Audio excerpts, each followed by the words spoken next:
আজ 24শে ফেব্রুয়ারি মঙ্গলবার। দেখে নিন আজকের বাছাই করা 25টি গুরুত্বপূর্ণ তাজা সংবাদ। শুরুতেই থাকছে আজকের নজর কাড়া শিরোনাম। প্রতিদিন এমন নির্ভরযোগ্য খবর পেতে আমাদের চ্যানেল সাবস্ক্রাইব করে সাথে থাকুন, আর ভিডিওটি ভালো লাগলে অবশ্যই একটি লাইক দিন। লক্ষ্মীর ভান্ডারের টাকাই গেম চেঞ্জার। আগে 1000, এখন 1500। এই কারণেই বিজেপি ছেড়ে তৃণমূলে যোগ, বিস্ফোরক স্বীকারোক্তি পঞ্চায়েত প্রধানের। মোদির চিঠিতে জয় মা কালী ঘিরে রাজনৈতিক তোলপাড়। বাংলা বঞ্চনার প্রসঙ্গ কোথায়? তৃণমূলের তীব্র প্রশ্নবাণ। 12.5 লক্ষ ছাত্রছাত্রীকে সাইকেল দেবে রাজ্য সরকার। দিনক্ষণ ঘোষণা হতেই খুশির হাওয়া। বড় উদ্যোগে নজর কাড়ল প্রশাসন।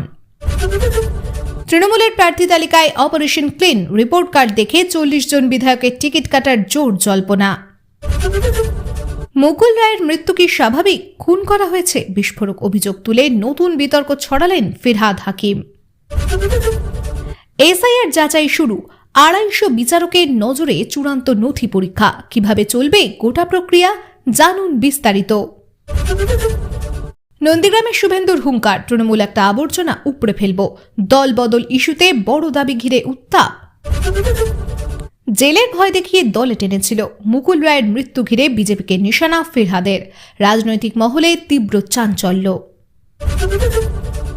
ভোটের আগে বড় ধাক্কা বিজেপিতে। শুভেন্দুর জেলাতেই পঞ্চায়েত হাতছাড়া। সমীকরণে বড় বদলের ইঙ্গিত। ব্রিগেডের আগে মোদির মাস্টার স্ট্রোক। রাজ্যবাসীর উদ্দেশ্যে সরাসরি চিঠিতে কি বার্তা দিলেন প্রধানমন্ত্রী? বঙ্গ বিজেপিতে গোষ্ঠীদ্বন্দ্ব চরমে। রাহুল বনাম মিঠুন ইস্যুতে আদি নব্য সংঘাত। রাজ্যসভা আসন নিয়ে টানাপোড়েন। হাইকোর্টের কড়া নির্দেশ। কেন্দ্রীয় বাহিনী ছাড়া শান্তিপূর্ণ ভোট সম্ভব নয়। রাজ্যের ভূমিকায় ক্ষোভ বিচারপতির। দাওয়ায় পৌঁছে যাবে। নির্বাচন কমিশনের বিশেষ পরিকল্পনা। শান্তিপূর্ণ ভোটে কড়া নজরদারি ব্যবস্থা। মণিশঙ্কর আইয়ারের বড় বার্তা। ইন্ডিয়া জোটের নেতৃত্ব মমতার হাতে তুলে দেওয়ার পরামর্শ। রাহুলকে ঘিরে নতুন আলোচনা। মুকুল রায়ের কীর্তি ফাঁস। কুণালের বিস্ফোরক মন্তব্যে ফের চর্চায় প্রাক্তন নেতার রাজনৈতিক অধ্যায়। 2026-এ কি বদলাবে নবান্নের রং? বঙ্গ বিজেপির গোয়েবলস থিওরি ঘিরে তোলপাড় রাজ্য রাজনীতি। মালদায় বিস্ফোরক অভিযোগ। তৃণমূলের কিছু নেতা রাতে বিজেপির সঙ্গে যোগাযোগ রাখছেন, দাবি মৌসুম নূরের। মুকুল রায়ের সম্পত্তি কত?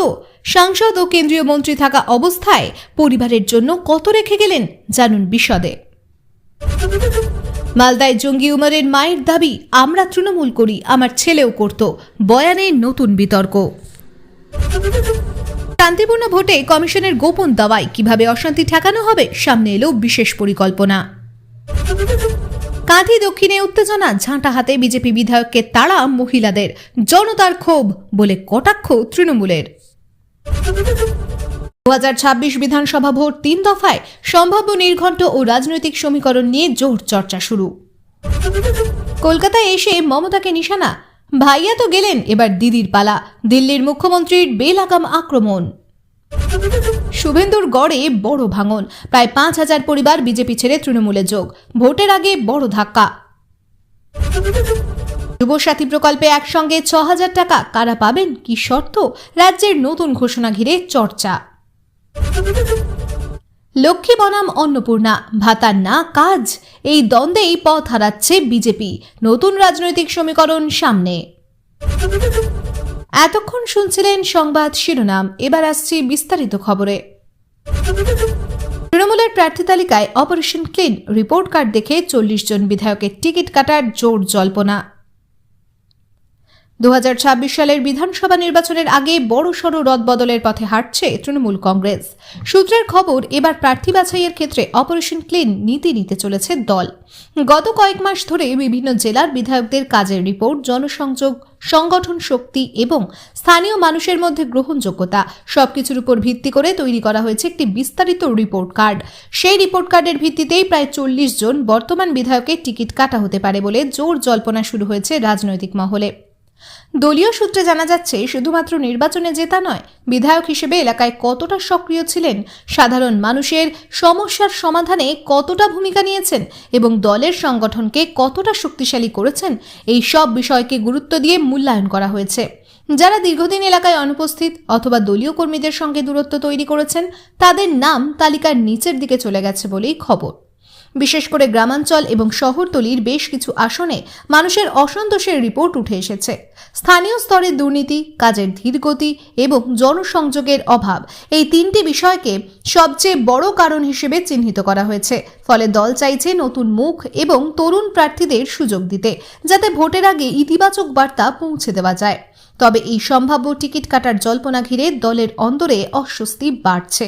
অনেকেই মনে করছেন শেষ মুহূর্তে এমন বড় সিদ্ধান্ত নিলে দলের ভিতরে অসন্তোষ তৈরি হতে পারে, যা ভোটের আগে নেতিবাচক প্রভাব ফেলতে পারে। যদিও শীর্ষ নেতৃত্বের বক্তব্য, দল সর্বাগ্রে সংগঠন ও মানুষের স্বার্থকেই গুরুত্ব দেবে। রাজনৈতিক বিশ্লেষকদের মতে এই অপারেশন ক্লিন আসলে দ্বিমুখী কৌশল। একদিকে দুর্বল বা বিতর্কিত বিধায়কদের সরিয়ে দেওয়া, অন্যদিকে নতুন ও পরিচ্ছন্ন ভাবমূর্তির প্রার্থী তুলে ধরে ভোটারদের আস্থা অর্জন করা। এতে বিরোধীদের আক্রমণও কিছুটা স্তিমিত করা সম্ভব হবে। অন্যদিকে বিরোধী দলগুলি ইতিমধ্যেই এই বিষয়টি নিয়ে তৃণমূলকে কটাক্ষ করতে শুরু করেছে। তাদের দাবি, দলের ভিতরে ব্যাপক অসন্তোষই এই ধরনের সিদ্ধান্তের কারণ। যদিও তৃণমূলের পাল্টা দাবি, এটি একটি স্বচ্ছ ও পরিকল্পিত প্রক্রিয়া, যার লক্ষ্য শুধুমাত্র উন্নয়ন এবং জনস্বার্থ। সব মিলিয়ে প্রার্থী তালিকা প্রকাশের আগেই রাজ্য রাজনীতিতে উত্তেজনা তুঙ্গে।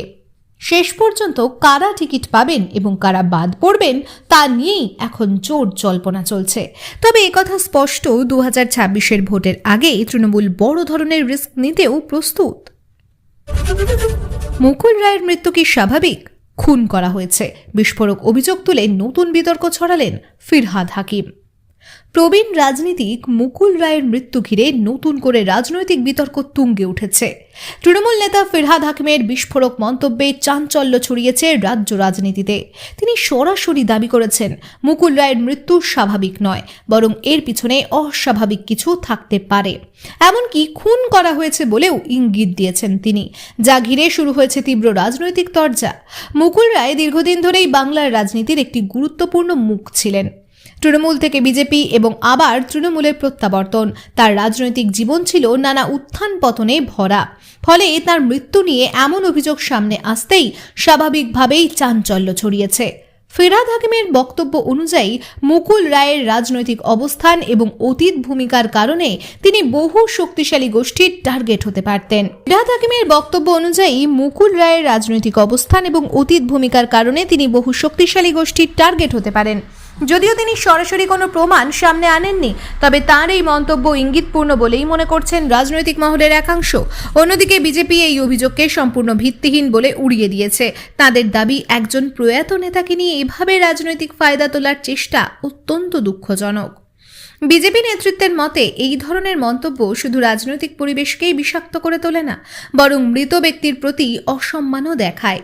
রাজনৈতিক বিশ্লেষকদের মতে, এই বিতর্ক আসলে বৃহত্তর রাজনৈতিক লড়াইয়েরই অংশ। নির্বাচন যত এগিয়ে আসছে, ততই ব্যক্তিগত আক্রমণ এবং বিতর্কিত মন্তব্যের সংখ্যা বাড়ছে। মুকুল রায়ের মতো প্রভাবশালী নেতার মৃত্যু সেই রাজনৈতিক সংঘর্ষের নতুন কেন্দ্রবিন্দু হয়ে উঠেছে। এছাড়াও সাধারণ মানুষের মধ্যেও এই নিয়ে নানান প্রশ্ন উঠতে শুরু করেছে। অনেকেই মনে করছেন, যদি সত্যিই কোনো সন্দেহ থাকে, তাহলে বিষয়টি নিরপেক্ষভাবে তদন্ত হওয়া উচিত। অন্যদিকে কেউ কেউ এটিকে সম্পূর্ণ রাজনৈতিক বক্তব্য বলেই মনে করছেন। সব মিলিয়ে মুকুল রায়ের মৃত্যু এখন শুধুমাত্র একটি ব্যক্তিগত বা পারিবারিক বিষয় নয়, বরং তা রাজ্যের রাজনৈতিক বিতর্কের কেন্দ্রে উঠে এসেছে। আগামী দিনে এই ইস্যু আরও কতটা বিস্তার পায় এবং কোনো আনুষ্ঠানিক তদন্তের দাবি হয়ে ওঠে কিনা, সেদিকেই নজর থাকবে রাজনৈতিক মহলের। এসআইআর যাচাই শুরু, 250 বিচারকের নজরে চূড়ান্ত নথি পরীক্ষা। কিভাবে চলবে গোটা প্রক্রিয়া, জানুন বিস্তারিত। ভোটের আগে প্রশাসনিক প্রস্তুতি জোরদার করতে বড় পদক্ষেপ নেওয়া হয়েছে। শুরু হয়ে গেল এসআইআর স্পেশাল ইন্টেন্সিভ রিভিশন বা বিশেষ নিবিড় পুনর্বিবেচনা প্রক্রিয়া। এই প্রক্রিয়ার মূল লক্ষ্য হল ভোটার তালিকাকে আরও নির্ভুল, স্বচ্ছ এবং আপডেটেড রাখা। নির্বাচন কমিশনের তত্ত্বাবধানে এবার প্রায় 250 জন বিচারক ও দায়িত্বপ্রাপ্ত আধিকারিক এই যাচাই প্রক্রিয়ায় যুক্ত হয়েছেন, যা নজিরবিহীন বলেই মনে করছে রাজনৈতিক মহল। এই এসআইআর যাচাই প্রক্রিয়ায় মূলত ভোটার তালিকার প্রতিটি নাম খতিয়ে দেখা হবে। মৃত ভোটারদের নাম বাদ দেওয়া, নতুন ভোটারদের অন্তর্ভুক্ত করা, ঠিকানা পরিবর্তনের সংশোধন এবং ডুপ্লিকেট নাম চিহ্নিত করা, এই 4টি বিষয়ের উপর বিশেষ গুরুত্ব দেওয়া হচ্ছে। নির্বাচন কমিশনের নির্দেশ অনুযায়ী প্রতিটি ব্লক ও ওয়ার্ড স্তরে আলাদা টিম তৈরি করা হয়েছে, যারা বাড়ি বাড়ি গিয়ে তথ্য যাচাই করবে। সবচেয়ে গুরুত্বপূর্ণ বিষয় হলো এবার শুধুমাত্র প্রশাসনিক কর্মী নয়, বিচারকদেরও এই প্রক্রিয়ায় যুক্ত করা হয়েছে। ফলে কোনো অভিযোগ বা আপত্তি উঠলে তা দ্রুত এবং নিরপেক্ষভাবে নিষ্পত্তি করা সম্ভব হবে।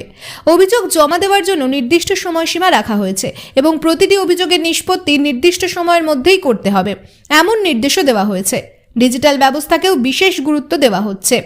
ভোটারদের তথ্য অনলাইনে আপডেট করার সুযোগ রাখা হয়েছে, যাতে সাধারণ মানুষ সহজেই নিজেদের তথ্য যাচাই বা সংশোধন করতে পারেন।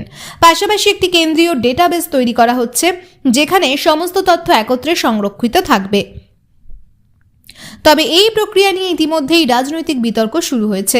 বিরোধীদের অভিযোগ, এসআইআর এর নামে ভোটার তালিকা থেকে নির্দিষ্ট শ্রেণীর মানুষের নাম বাদ দেওয়ার চেষ্টা হতে পারে। তাদের দাবি, এই প্রক্রিয়া সম্পূর্ণ স্বচ্ছভাবে না হলে নির্বাচনের নিরপেক্ষতা নিয়ে প্রশ্ন উঠবে। অন্যদিকে নির্বাচন কমিশনের দাবি, এই পুরো প্রক্রিয়াই সম্পূর্ণ নিরপেক্ষ এবং স্বচ্ছভাবে পরিচালিত হচ্ছে। কমিশন জানিয়েছে, প্রতিটি ধাপে নজরদারি থাকবে এবং কোনো অনিয়ম ধরা পড়লে সঙ্গে সঙ্গে ব্যবস্থা নেওয়া হবে।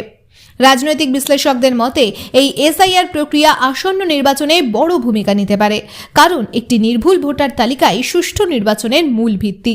ফলে এই যাচাই কতটা নিরপেক্ষভাবে সম্পন্ন হয় তার উপরেই অনেকটা নির্ভর করবে ভোটের বিশ্বাসযোগ্যতা। সব মিলিয়ে এসআইআর যাচাই শুরু হতেই রাজ্যে রাজনৈতিক উত্তাপ আরও বেড়েছে। এখন নজর থাকবে এই প্রক্রিয়া কতটা স্বচ্ছভাবে সম্পন্ন হয় এবং শেষ পর্যন্ত ভোটার তালিকায় কী ধরনের পরিবর্তন আসে।